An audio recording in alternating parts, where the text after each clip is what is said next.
Hey guys, and welcome to the Working Money Channel. 565 more subscribers to go, guys. We're almost at 100,000 subscribers. I wanted to thank you guys all for subscribing to the channel. And for those who are subscribed, whether you subscribed 5 years ago or just recently, you are now eligible for a Ledger Nano. I'm going to be giving away 2 in early April, but we do have to hit 100,000 before then. But guys, it's looking great so far. I wanted to thank all of you guys for subscribing to the channel. I happen to see this guy, Sean McBride, okay? I was talking about him the other day in a video I did recently. I will link that up here in the top right-hand corner. We were talking about, he rather posted a pretty cryptic announcement over there on Twitter discussing the fact that we're going to see some interesting news coming down the pike with regards to Ripple and XRP. He's a former Ripple employee. Okay, but in this tweet, he says Ripple has 34 MTLs, okay, which means they need 15 more. I don't think you need one in Montana to have one in every state. Imagine the possibilities giving the underlying infrastructure an additional utility of XRP. But then some people down here giving him the gears regarding his timeline prediction. He said a couple of days. XRP, you amaze me, says couple of days has expired, Sean. Just saying, was the purpose of your post to build followers? Well, you succeeded there, mate. Sean McBride responding, I didn't put a specific date or time on the announcement, and to be honest, people need to chill. Attacking someone for giving you all a heads up on something good that's coming is just a bad look on your character. Be patient and feel free to unfollow me if you think I'm a clown. So Sean McBride's still fairly confident that this is going to happen. Of course, he has been talking about MTLs, money transmitter licenses, and in that video I did talk about the 31 states that already have, that Ripple already has 31 monetary transmitter licenses in 31 states. So now it's up to 34, and he's saying you don't need one in Montana. I'm guessing this is going to have to do with XRP utility playing a larger role in the United States very, very soon. And so who caught the Vladimir Putin interview last night, hosted by Tucker Carlson, World Reserve Currency 101. This one coming from Mr. Intuitive here. Just some basic statistics here with regards to what the U.S. has actually done when it comes to putting sanctions on Russia and, inadvertently what that means for the USD. Listen to this. We had no such intention. It was decision of the United States to restrict our transactions in US dollars. I think it is complete foolishness from the point of view of the interests of the United States itself and its taxpayers, as it damages the US economy, undermines the power of the United States across the world.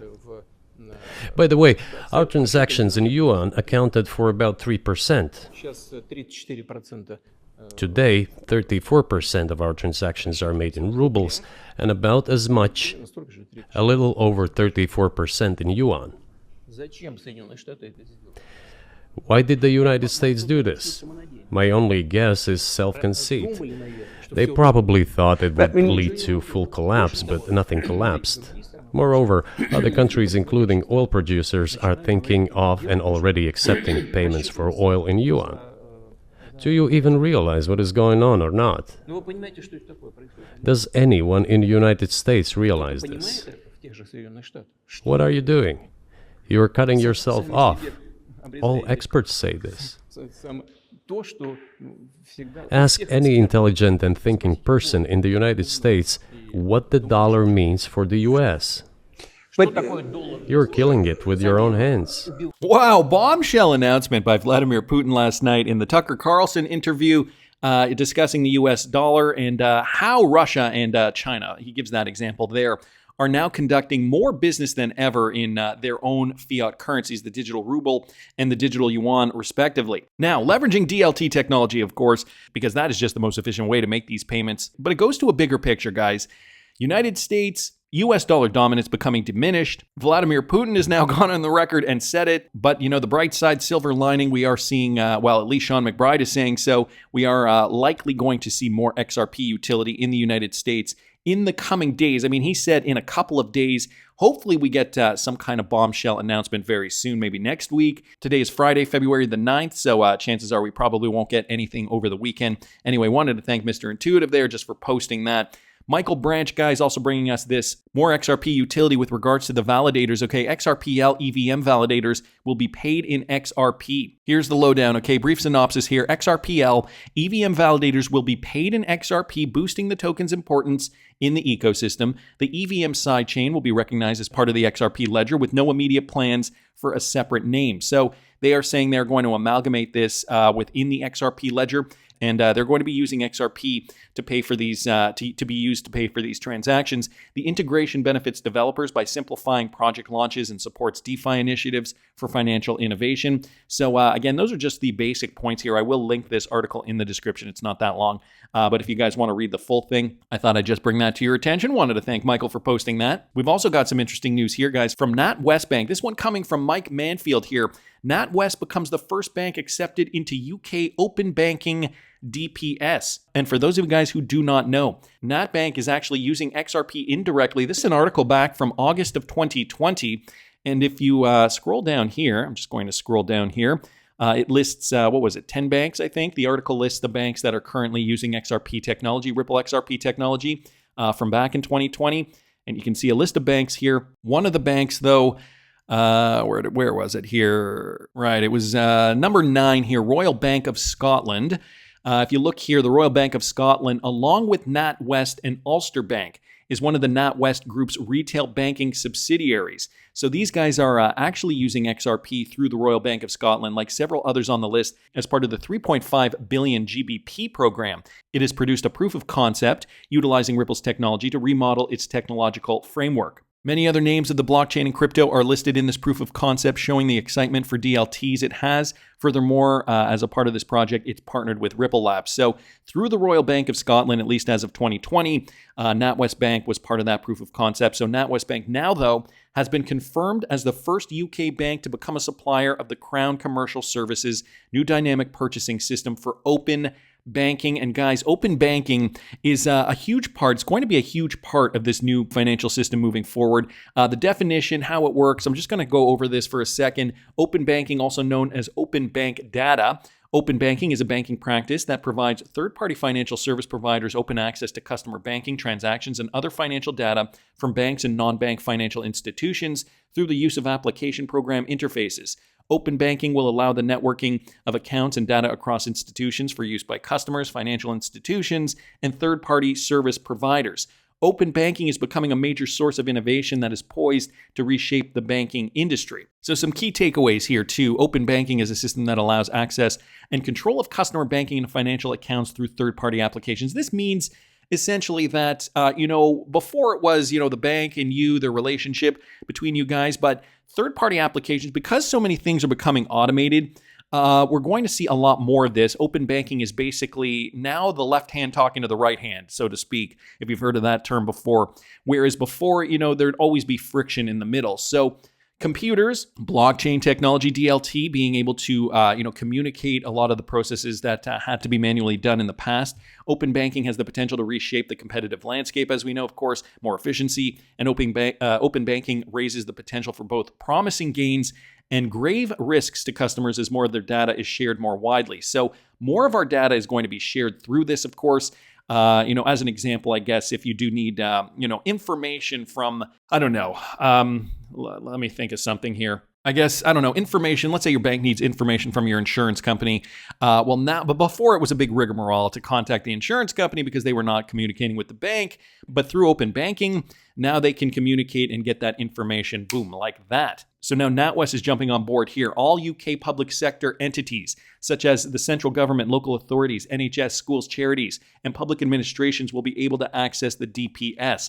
Users of the DPS will be able to access NatWest's open banking solution, Pay It by NatWest, which also includes confirmation of payee, API services to prevent fraud, so on and so forth. CEO of Pay It by NatWest, Mike Elif, stated after becoming the first country in the world to accept tax payments via open banking, this DPS will give the public sector access to a pool of pre-qualified suppliers. NatWest is delighted to be the first UK bank appointed to the DPS.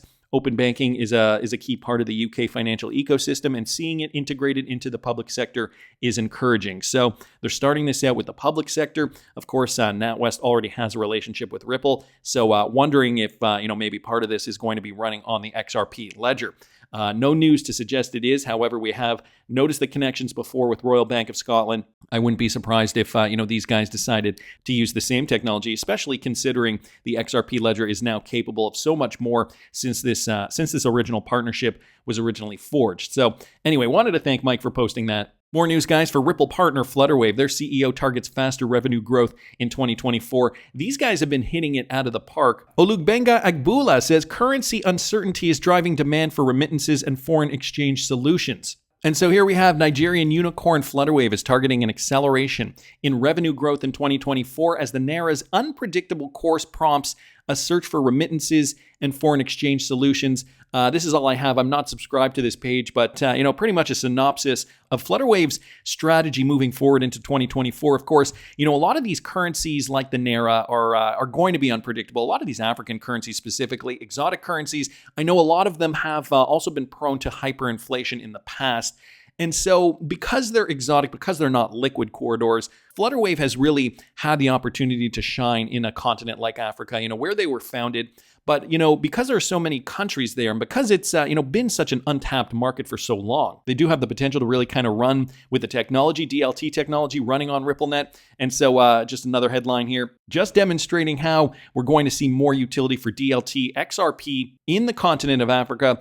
I'm pretty sure that regulations there are already pretty much solidified from what I understand. So I thought that was kind of interesting too. Also happened to see this, guys, from Eisenreich. Vechain's passion for ESG has earned it an invite to a private meeting with Boston Consulting Group and 1,800 leaders of global enterprise companies. Vechain attends a private meeting, guys. So this blockchain company too is really getting off the ground with more solutions. Vechain, or the VET token, has through initiative means prompted the agenda of ESG in the last few years. Its passion for the course has earned it an invite to this private meeting. In a tweet, Vechain urged enterprise to consider its new development tools to understand why enterprise chooses the native VET token. So guys, the VET token, this is what they're saying, why they're saying you need to use the VET token. As part of the description of its promotional video from the event, it presented its VORJ.app to the world.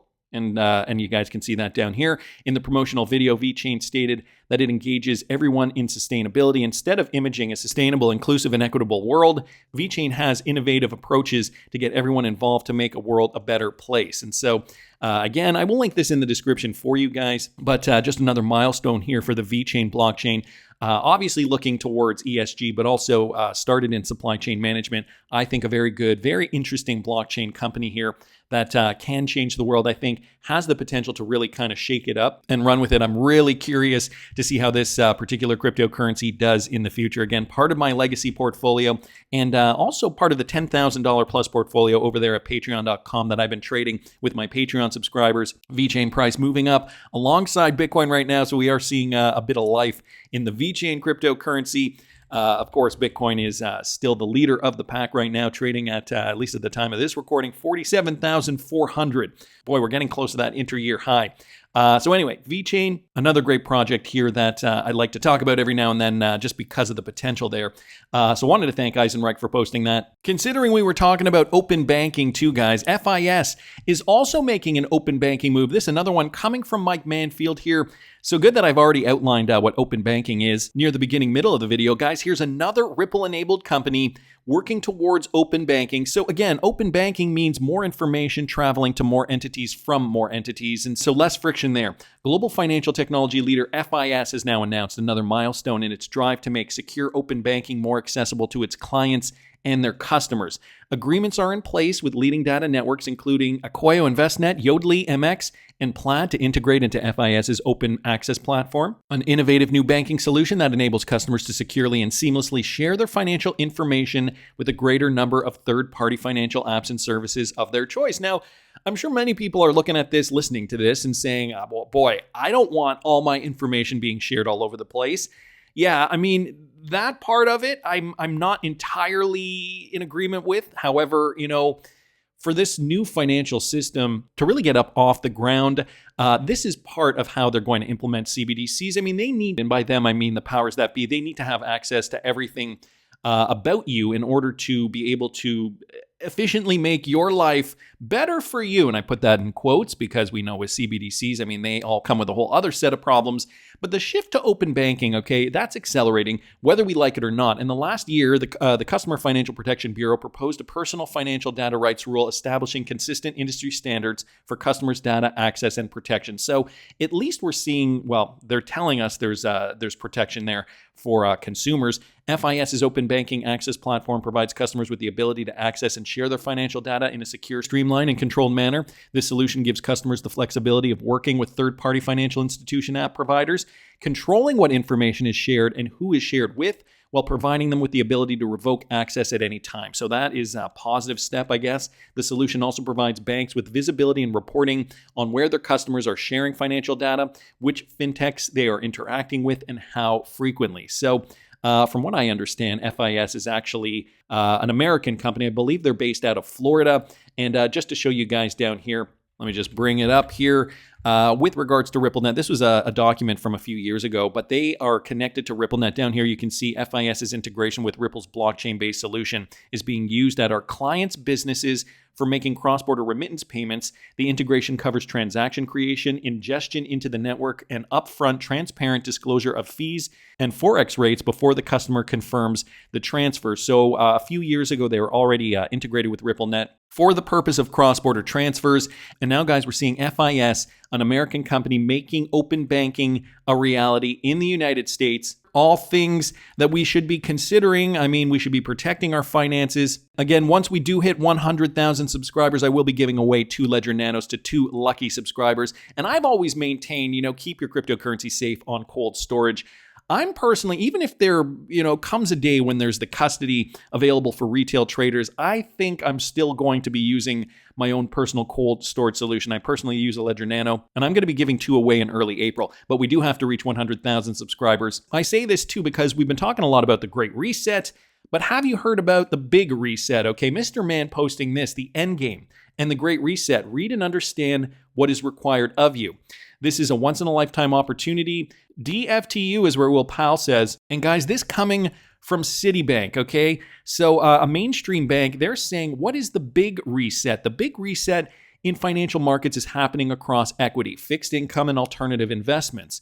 Its simplest explanation is that after a period like 2022, when stock and bond performance is deeply negative, markets tend to first heal and then recover towards historically normal ranges of activity. Okay, so we are going to see, according to them, the markets heal. If I bring up the S&P 500 over 2022 and into 2023, you guys can see this. This is the daily, but 2022, okay, was basically this, and now we're seeing the recovery here, right?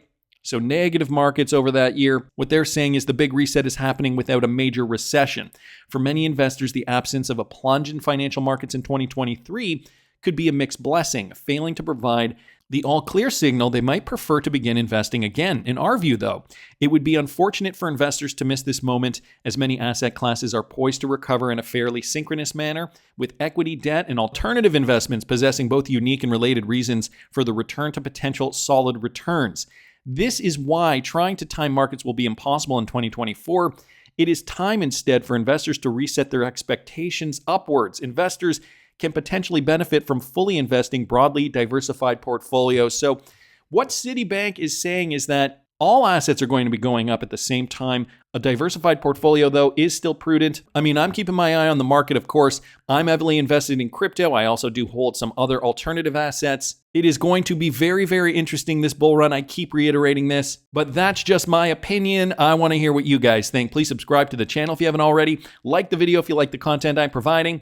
I always love hearing your comments. Guys, let's get to 100,000 by March the 31st. We're so close. I'll see you in the next one.